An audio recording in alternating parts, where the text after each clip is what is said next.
జగన్ ఓడిపోయాడు ఇంకా చనిపోలేదు అని ఒకడు అంటాడు, ఇంకా చావలేదు అని ఒకడు అంటాడు, ఇంకొకడు అంటాడు చచ్చేదాకా కొట్టాలి అని ఇంకొకడు అంటాడు. నిజంగా ఇలాంటి కౌరవ సామ్రాజ్యంలోకి మనం పోతా ఉన్నాం. ఆ వ్యక్తి ఇప్పుడు స్పీకర్ కాబోతున్నాడట. ఇలాంటి పరిస్థితుల మధ్య ఆ కౌరవ సామ్రాజ్యంలో అసెంబ్లీలో ఏదో మనం చేయగలుగుతామని చెప్పి నాకైతే నమ్మకం లేదు. కానీ పాపాలు పండే కొద్దీ ప్రజలతో కలిసి ప్రజల మధ్య నిలబడి పోరాటం చేసే కార్యక్రమాలు అయితే రాబోయే రోజుల్లో ముమ్మరంగా స్పీడ్ అందుకుంటాయి. అదే జగన్ పరిపాలనలో కులం చూడలేదు, మతం చూడలేదు, ప్రాంతం చూడలేదు, చివరికి ఏ పార్టీకి ఓటు వేశారని కూడా చూడలేదు. ప్రతి పథకాన్ని డోర్ డెలివరీ చేయించాడు జగన్, మన వైఎస్ఆర్ కాంగ్రెస్ పార్టీ. కానీ ఈరోజు కేవలం వాళ్ళ పార్టీకి ఓటు వేయలేదు అన్న ఒకే ఒక్క కారణంతో ఏకంగా మనుషులను కొడతా ఉన్నారంటే, ఆస్తులను ధ్వంసం చేస్తూ ఉన్నారు అని అంటే, ఓటు వేయని వారిని అవమానిస్తూ ఉన్నారు అని అంటే, నిజంగా ప్రతి గ్రామంలోనూ ఇంత అన్యాయంగా వ్యవహరిస్తున్నారు అని అంటే, శిశుపాలని పాపాలు పండడం చాలా వేగంగా పడతా ఉన్నాయి. పాపాలు పడ్డే కార్యక్రమాలు ఎప్పుడు చూడల. మన పరిపాలనలో, మీ జగన్ పరిపాలనలో ఏకంగా మేనిఫెస్టో అన్నది ప్రతి గవర్నమెంట్ అధికారి ఆఫీస్లో కనిపించేది. కలెక్టర్ల కార్యాలయాల్లో మొదలు పెడితే సెక్రటరీల కార్యాలయాల దగ్గర నుంచి, హెచ్ఓడి కార్యాలయాల దగ్గర నుంచి ముఖ్యమంత్రి కార్యాలయాల్లో మన మేనిఫెస్టో కనిపిస్తూ ఉంటే, కనిపించే పాలన మనదైతే, ఇప్పుడు హోర్డింగులు పెడుతున్న రెడ్ బుక్స్ అని, రెడ్ బుక్ అని హోర్డింగులు పెట్టి, ఆ రెడ్ బుక్లో కక్ష సాధింప చేయబోయే అధికారులు ఎవరు, ఎవరిని కొట్టాలి, ఎవరిని నాశనం చేయాలి అని చెప్పి ఏకంగా పేర్లు రాసి రెడ్ బుక్ అని చెప్పి దాన్ని ప్రకటించి ఏకంగా హోర్డింగులు పెట్టి, ఆ రెడ్ బుక్ అనేది ఏదో ఘనకార్యం చేస్తూ ఉన్నట్టుగా రెడ్ బుక్స్లో ఉన్న పేర్లన్నింటినీ కూడా మేము వాళ్ళని కొడతాము, వాళ్ళని చంపుతాము, వాళ్ళ మీద అఘాయిత్యాలు చేస్తాము, అన్యాయాలు చేస్తాము అని చెప్పి ఏకంగా నిస్సిగ్గుగా దౌర్జన్యం చేస్తూ ఉన్న పరిస్థితులు కనిపిస్తూ ఉన్నాయి.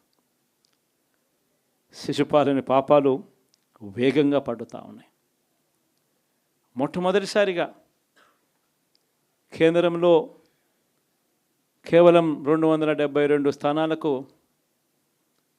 273 స్థానాలకు గాను మెజారిటీ రావాలనంటే 240 స్థానాలకి వచ్చి ఆగిపోయింది బీజేపీ. 240 స్థానాలకి ఆగిపోయిన పరిస్థితులు మొట్టమొదటిసారిగా కేంద్రంలో ఉన్న పార్టీకి పూర్తి మెజారిటీ లేదు. 240 స్థానాలకి ఆగిపోయిన పరిస్థితులు. మరో పక్క చంద్రబాబు నాయుడు గారికి 16 స్థానాలు అంటాడు. ఎన్డీఏలో తానే చక్రం తిప్పుతా అన్నట్టుగా మోడీ పక్కనే కూర్చొని కనిపిస్తాడు. మరి ఇలాంటి పరిస్థితుల్లో కూడా రాష్ట్రానికి రావాల్సిన ప్రత్యేక హోదా అడక్కపోవడం, ఇలాంటి పరిస్థితుల్లో కూడా రాష్ట్రానికి రావాల్సిన ప్రత్యేక హోదా అడక్కపోవడం, అడిగి సాధించుకోకపోవడం, శిశుపాలని తప్పుల్లో, వరుస తప్పుల్లో, పాపాల్లో ఇవన్నీ కూడా బాగాలే.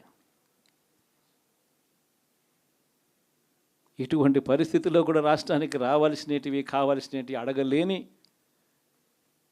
పాలన, అడగలేని మనిషి రాష్ట్రానికి ఏం సమాధానం చెప్తాడు, రాష్ట్ర పిల్లలకి ఏం సమాధానం చెప్తాడు, రాష్ట్రంలో ఉన్న యువకులకు, పిల్లలకు ఏం సమాధానం చెప్తారు? శిశుపాలని పాపాల్లో ఇవన్నీ కూడా ఇప్పటికే వేగంగా కూడా అందుకుంటా ఉన్నాయి. అదే జగన్ ఉండింటే, అదే వైఎస్ఆర్ కాంగ్రెస్ పార్టీ పాలన ఉండింటే ఈ పాటికే విద్యా దీవెన బటన్ అయిపోయి ఉండేది. జనవరి, ఫిబ్రవరి, మార్చికి సంబంధించిన క్వార్టర్కి సంబంధించిన Vidya Deevena fee reimbursement pending. అదే జగన్ ఉండింటే ఏప్రిల్లో ఇవ్వాల్సిన Vasathi Deevena, first instalment pending.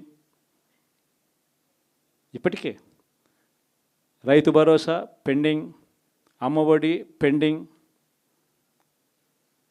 చివరికి చిన్న అమౌంట్ అయిన మత్స్యకార భరోసా కూడా పెండింగ్. అదే జగన్ ఉండింటే ఈ పాటికి ఇన్ని బటన్లన్నీ ఈ పాటికి అయిపోయి ఉండేటివి. ఒక్క జగన్ తప్పుకోవడంతో, ఒక వైఎస్ఆర్సీపీ పాలన పోవడంతో ఈరోజు అమ్మఒడి బటనింగా రాలా, రైతు భరోసా బటనింగా రాలా, విద్యా దీవెన పెండింగ్, వసతి దీవెన పెండింగ్. ఇప్పటికే ఇక ఇదే అంటుకుంటూ పోతుంది. డిసెంబర్ జనవరి వచ్చే నాటికి ఏమయ్యా ఇవన్నీ మాకు చెప్పావు, 4,12,00,000 మంది ఓటర్ల లిస్టు, ఇందులో సగం మంది ఆడవాళ్ళే, అందరూ 18 సంవత్సరాల పైవారే ఓటర్ లిస్టులో ఉన్నారు అని అంటే, మరి వీరందరికీ 1,500 ప్రతి నెల ఇస్తానన్నాడు, సంవత్సరానికి 18,000.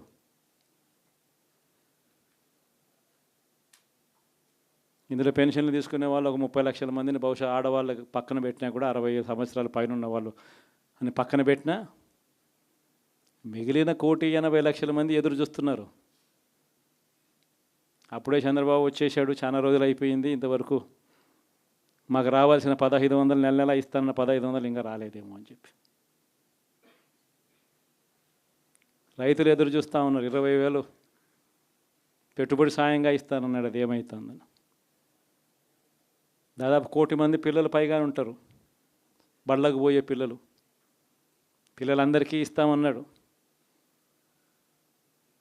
అమ్మఒడి కింద వాళ్ళ పథకం ఏదైతే నేను దాని కింద 15,000 అని చెప్పి ఆ తల్లులకు 15,000 కోట్లు, దానికి వెయిట్ చేస్తూ ఉన్నారు. ఇవన్నీ వెయిట్ చేస్తూ ఉన్నారు. ఇవన్నీ ఏవి కూడా అడుగులు ముందును పడని పరిస్థితి. ఇవన్నీ కూడా డిసెంబర్ జనవరికి వచ్చేసరికి అన్నీ కూడా ఊపందుకుంటాయి, వేడందుకుంటాయి. హనీమూన్ పీరియడ్ అనేది ఆగిపోతుంది. వైఎస్ఆర్ కాంగ్రెస్ పార్టీ చేయాల్సిన పనులు చెప్తా ఉన్నా. ఈ ఓడిపోయాము అన్న ఈ భావన మనసులో నుంచి తీసేయండి. మనం చేసిన మంచి ప్రజల్లో ఇంకా ఉంది, ప్రతి ఇంట్లో గుర్తుంది, ప్రతి కుటుంబంలోనూ మనం చేసిన మంచి ఎక్కడికి పోలేదు.